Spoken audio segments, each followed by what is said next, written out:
The man who kept listening. The warehouse sat at the edge of the river, like something forgotten by time.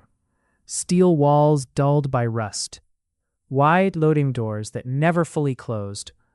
A roof patched so many times that no one remembered what the original material looked like. Outside, a thin autumn rain moved across the industrial district in slow sheets, turning gravel roads into dark, reflective clay. Inside, the air smelled of oil, wet concrete, and old machinery that had been pushed too long without rest. This was not a place built for investors. Yet tonight, polished shoes stepped carefully over stained floors, and tailored coats stood in contrast to the industrial decay. A startup, barely 6 years old, still fighting for relevance in a world dominated by giants, had invited them here. Not for a presentation in a glass tower, not in a conference hall with climate control and curated lighting, but here, among half-working forklifts and stacked crates that had not moved in months. At the center of the warehouse stood the machine, a heavy agricultural engine prototype mounted on a reinforced steel frame. Pipes ran like veins along its body. Sensors blinked with nervous rhythm. A transparent casing revealed pistons waiting to move under load.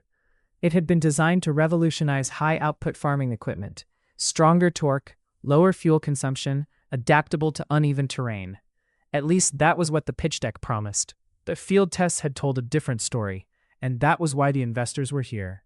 Near the far side of the warehouse, standing slightly apart from the crowd, was Walter Hayes. He didn't belong in any of this. 71 years old, a faded brown jacket that had been repaired more than replaced. Hands marked with years of mechanical labor. Small burns, oil stains that never fully washed out. Fingers slightly stiff from decades of turning bolts in freezing barns and overheated workshops. No one introduced him properly. A junior coordinator had simply said, "He's here to observe." The investors assumed he was maintenance staff, or perhaps a retired technician, invited for symbolic value. The kind of person companies sometimes brought in to create the illusion of heritage. Walter didn't correct them. He rarely corrected anyone anymore. He stood near a support column, half in shadow, watching. Not the people, but the machine. The engineers were gathered around a tablet display near the prototype. Young faces, sharp confidence, the kind that came from simulations rather than field repairs. They spoke in fast, precise sentences. Load variances within tolerance. Thermal dispersion stabilized. Fuel injection curve has been adjusted for altitude consistency. One of the investors, a man in a charcoal suit, probably in his late 40s, leaned toward another and murmured something that made them both smile. Walter noticed none of it.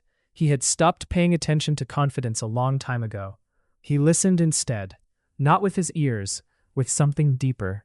The machine had a sound before it ever moved, a kind of tension inside metal, a quiet disagreement between parts that had not yet decided whether they trusted each other. Walter stepped closer, just enough that the engineers noticed him for the first time. One of them frowned. "Sir, could you stay behind the marked line?" Polite, controlled, dismissive without being rude.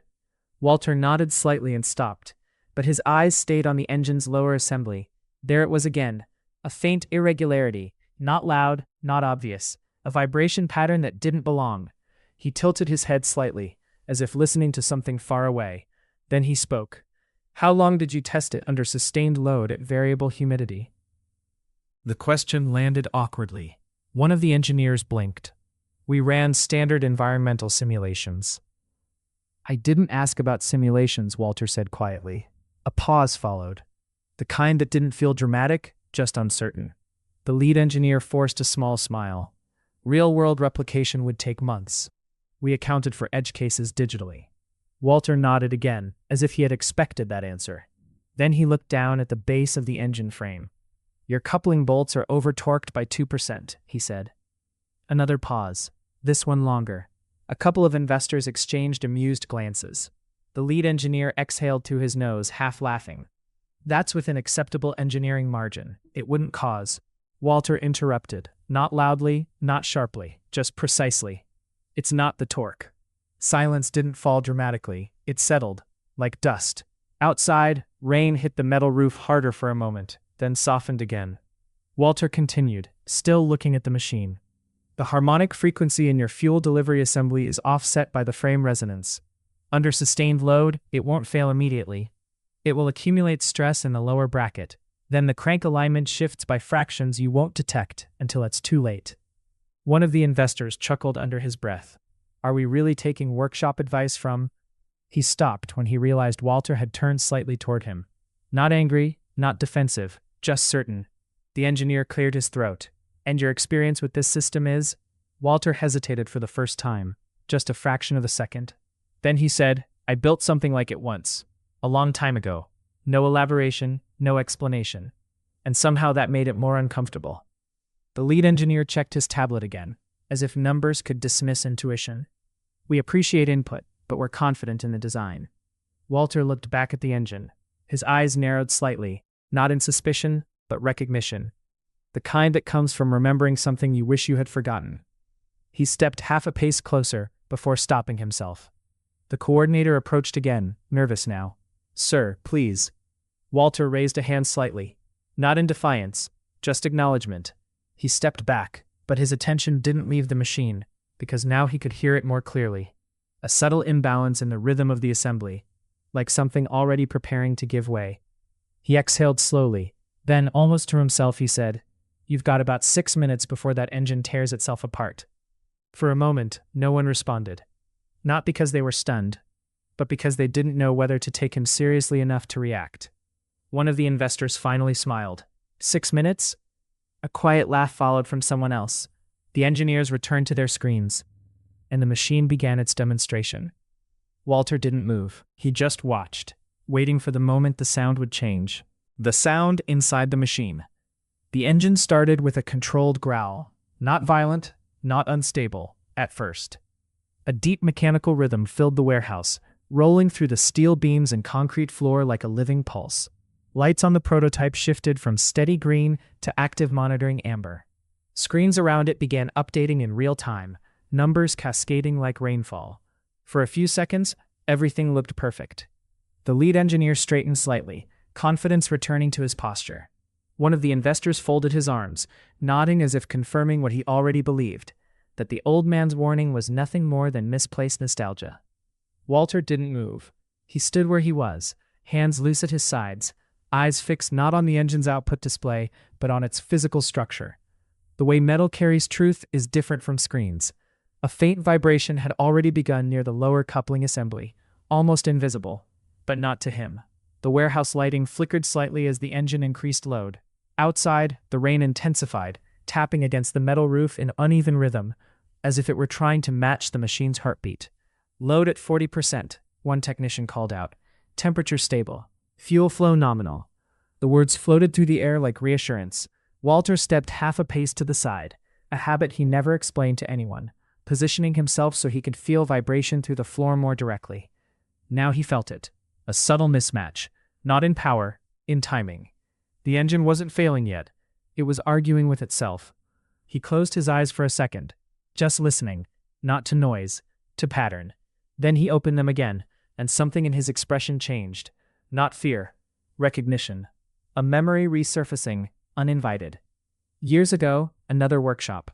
Not polished steel and investor presentations, but a rural testing shed with leaking roofs and dirt floors. A younger version of him, hands still steady, standing beside a prototype harvester engine that behaved exactly like this one. Back then, he had spoken up too. Back then, they had ignored him too. And back then, he had been right. The memory faded, but the weight of it stayed. A sudden metallic shift pulled him back to the present. The engine's pitch had changed. Not dramatically, just enough. A fractional drop in rhythm like a runner adjusting stride mid-race. Walter's eyes moved instantly to the lower frame bolts. He stepped forward again. This time, no one stopped him immediately. The engineers were busy reading fluctuations. Minor harmonic deviation detected, one of them muttered, more to himself than anyone else.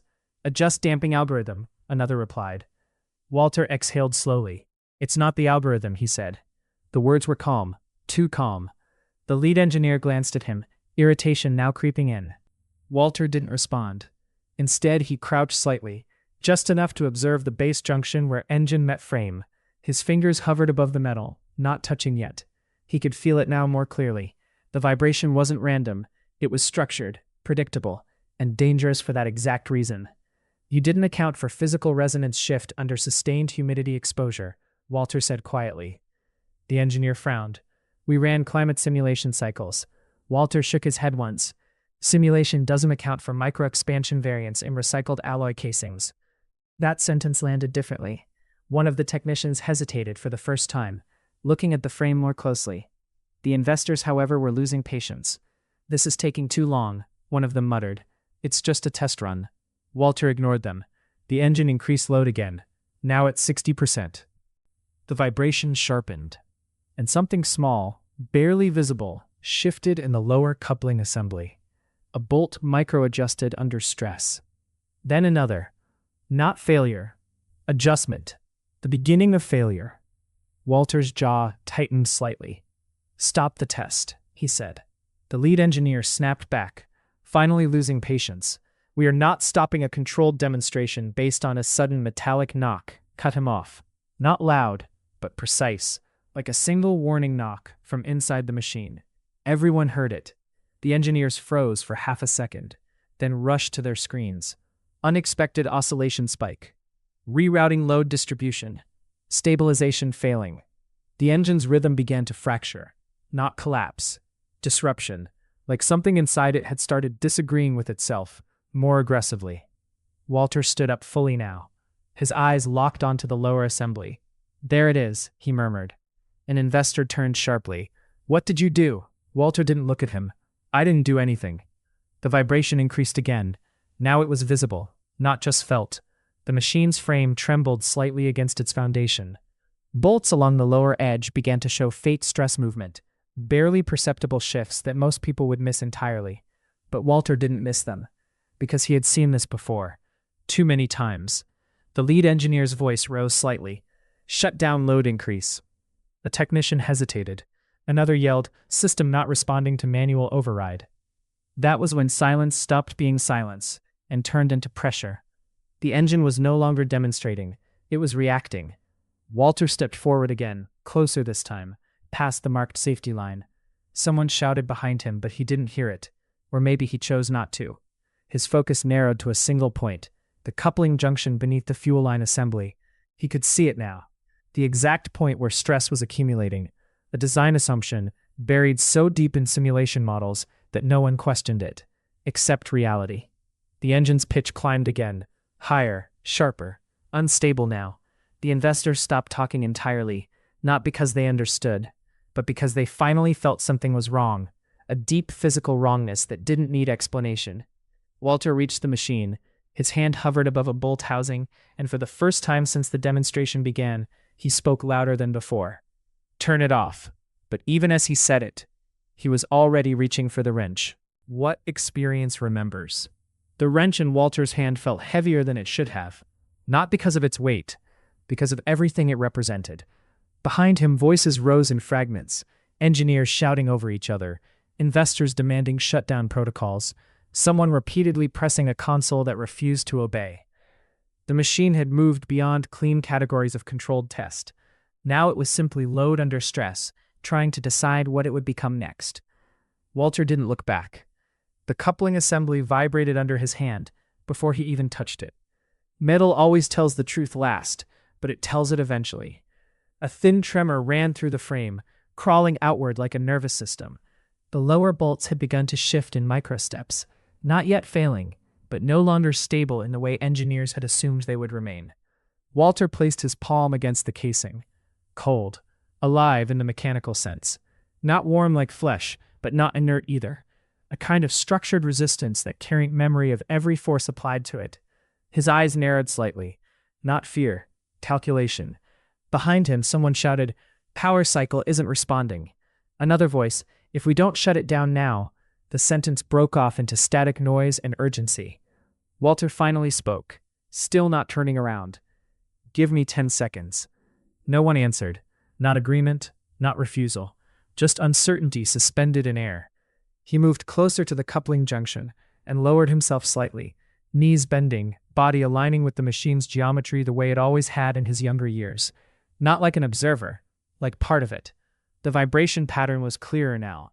He could hear the flaw inside it, the same way he once heard loose timing chains in tractors miles before they failed. It wasn't one mistake. It was layered assumption. Designers trusting uniform stress distribution. Simulation trusting ideal material behavior, reality doing neither. Walter adjusted his grip on the wrench. Behind him, footsteps hesitated but did not approach. The engineers were no longer confident enough to interfere, but not calm enough to trust him. That space between those two states was where everything dangerous lived. Walter exhaled once, then he spoke quietly, almost to himself. You copied the shape, not the behavior. He tightened the first bolt. Not forcefully, precisely. A small metallic click echoed through the frame. The engine shuddered. Not worse. Different. A recalibration of stress, redirected but not resolved. Walter's jaw tightened. That's it, he murmured. You're holding it in the wrong place. Another adjustment. The vibration shifted slightly upward along the frame, like tension moving through bone structure. Outside, rain hit the roof harder again, as if responding to the machine's instability. The sound filled gaps between human voices, making everything feel closer, tighter. Walter's hands moved faster now. Not rushed, experienced. Each movement had purpose already decided decades earlier in other workshops, on other machines that failed for similar reasons, in smaller, quieter places, when no investors stood watching. A third adjustment, then a fourth. Behind him, someone finally stepped forward. A young engineer, voice trembling more with confusion than authority.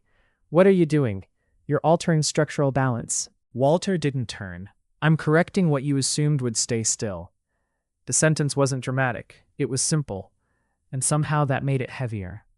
The engineer stopped speaking, because the machine responded again, but differently now. The pitch of the engine lowered by a fraction, not stable yet, but no longer accelerating toward collapse.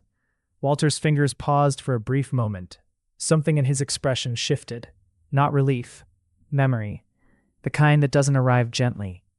It had been a long time since he had stood this close to a living system under failure conditions. Longer still since anyone had allowed him to. For a fraction of a second, another place overlapped with this one. A rural test shed. A younger voice asking him if he was sure. Another man refusing to listen. And then the sound of something breaking that could not be unbroken later. Walter blinked once. The present returned. The engine was still unstable, but holding. Barely. He tightened the final bolt in the sequence he had already mapped in his head moments before touching the machine. The vibration changed again, this time not chaotic, organized, like something finally agreeing to stop fighting itself. A deep mechanical breath moved through the system as load distribution corrected across the frame. The engine did not shut down, but it stabilized at reduced stress. The catastrophic oscillation collapsed into controlled rhythm. Walter slowly withdrew his hand. For the first time since the demonstration began, he turned around. The warehouse behind him did not look the same. Not because anything had physically changed, but because people had. The engineers stared at the machine as if it had rewritten a rule they trusted more than they realized. One of the investors had lowered his phone halfway through recording. No one spoke, not from shock, from recalibration. Walter wiped his hand on his jacket, leaving a faint smear of oil on fabric already marked by years of similar stains. The lead engineer finally stepped forward, slower now. What did you just do? Walter looked at him for a moment, then at the machine, then back. I stopped you from trusting a model that forgot friction exists outside equations. Silence followed again, but this time it was different. Not dismissive, not uncertain, heavier. The engine continued running at a reduced but stable output, its sound no longer aggressive, but controlled, like something that had been taught how to breathe properly again. A technician whispered something about recalibration logs. Another just stared at the floor. Walter stepped away from the machine. Only then did the weight of attention shift fully onto him. He felt it immediately. Not admiration, not disbelief. Something closer to uncomfortable respect, the kind that arrives after assumptions break. One of the investors spoke quietly, almost reluctant. How did you know it would fail like that? Walter paused. For a long moment, only the engine filled the space between words. When he finally answered, his voice was lower than before. Because I helped design something that failed the same way. That changed the air, not dramatically, but permanently. He adjusted his jacket, already turning slightly away as if preparing to leave. But one of the younger engineers, still standing near the console, asked without thinking, "Who are you?" Walter stopped. For a moment he didn't answer. The warehouse lights flickered slightly as the system settled into new stability. Outside, the rain had begun to slow. Finally, he said, "Just someone who stayed with machines longer than most people stayed with him." He didn't explain further. He didn't need to. Walter walked toward the exit, footsteps steady on wet concrete. Behind him, the engine continued running. No longer a threat, no longer a miracle. Just a machine behaving correctly because someone remembered how to listen to it. And for the first time that night, no one tried to stop him from leaving. The name they never checked. Morning arrived slowly over the industrial district, as if the sky itself was reluctant to look at what had happened inside the warehouse. The rain had stopped, but everything remained wet.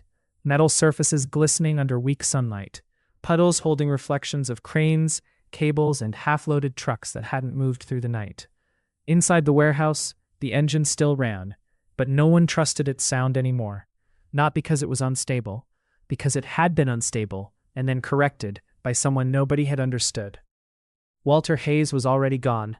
At least, that's what the security log showed. No badge scan on exit, no formal sign-off. Just a man walking out through the side service door like he had done it 100 times before, in a place that never officially belonged to him. Back inside, the startup team stood around the control station. No one had slept. Coffee cups sat untouched. Screens displayed stabilized output curves that now looked too clean to be real. Someone had printed the stress logs 3 times already, as if repetition might change what they meant. The lead engineer leaned over the console, scrolling through system history. "It shouldn't have responded to manual adjustment like that," he said quietly. A younger technician replied, "It wasn't manual in the usual sense. He redistributed load through physical coupling points. That's not in our control logic." Another engineer shook his head. "That's not something you just know. That's field-level intuition." No one answered that, because everyone was thinking the same thing but didn't want to say it first. Who was he? At 9:14 a.m., someone finally checked the visitor registry properly. The coordinator scrolled through the system twice, then stopped. "Wait," she said. The lead engineer looked up. "What?" She turned the screen slightly. There was no maintenance observer listed. A pause. "That was an internal assumption," she added carefully. "He wasn't officially registered." The room went still in a quieter way than before. Not dramatic. Administrative. The kind of silence that forms when people realize a system failed at something basic. One of the investors, still present, still unwilling to leave without answers, stepped closer. Then how did he get in? No one answered immediately. Because the answer was worse than confusion. It was ignorance. Eventually, the coordinator pulled a backup log from an older database layer. A faint entry appeared. Not fully updated, not properly categorized, just a name. Walter Hayes. No title, no role, no affiliation. Only a timestamp from decades earlier, linked to a defunct industrial equipment manufacturer that had gone bankrupt almost 25 years ago. The engineer squinted. "That company doesn't exist anymore." The coordinator nodded slowly. "It dissolved after a patent collapse and restructuring buyout." Silence followed again. But this time, it wasn't about the machine. Meanwhile, across the city, Walter sat on a wooden bench outside a small repair workshop. The place wasn't his. He just knew the owner. People like him always need people like that. Other men who fixed things that were too old to justify replacement. A kettle steamed beside him on a portable stove. The morning air smelled faintly of oil and dust from passing trucks. His hands rested on his knees. Still marked, still steady, but quieter now. A young apprentice inside the workshop was arguing with a broken hydraulic pump, muttering under his breath. Walter didn't intervene, not yet. He watched instead, listening to the rhythm of failure through a closed door. Some habits never left. Footsteps approached behind him. The workshop owner stepped outside holding a folded newspaper. "You made the news," he said casually. Walter didn't look up. "I doubt that." The owner unfolded the paper and smirked slightly. "It's not exactly news, more like speculation. Mysterious consultant saves prototype engine from collapse. That kind of thing." Walter finally exhaled, almost amused. Mysterious is a polite word for unknown. The owner sat down beside him. "You going to correct them?" Walter shook his head. "No point correcting people who only remember what fits their story." A pause. The wind moved through the street, carrying the sound of distant machinery. The owner steadied him for a moment. You always talk like you walked out of something you shouldn't have. Walter didn't respond immediately. Then, quietly, I walked out before it could finish taking more from me. No explanation followed. None was needed. Back at the startup facility, the engineers continued digging. Not into the machine now. Into him. Old records resurfaced slowly through fragmented archives. Names of minor patents, co-authorships buried under corporate mergers, technical notes referenced in outdated agricultural engineering journals. And then, one document appeared that changed the tone completely. A development report from a failed rural machinery program nearly 40 years old. At the bottom of the document in faded print, lead mechanical systems contributor, W. Hayes. The lead engineer leaned back slowly from the screen. No way, he whispered. One of the investors frowned. What is it? The engineer didn't answer immediately, then said, he didn't just work on machines, he was building the framework we still use today in half our simulation models. That sentence changed the room again. Not emotionally, structurally, because suddenly Walter wasn't an anomaly, he was part of the foundation, and they had only just noticed. The coordinator leaned closer to the screen. There's something else, she said. Another file opened, partially corrupted, a project cancellation notice, and a reference to an incident report that had never been publicly released.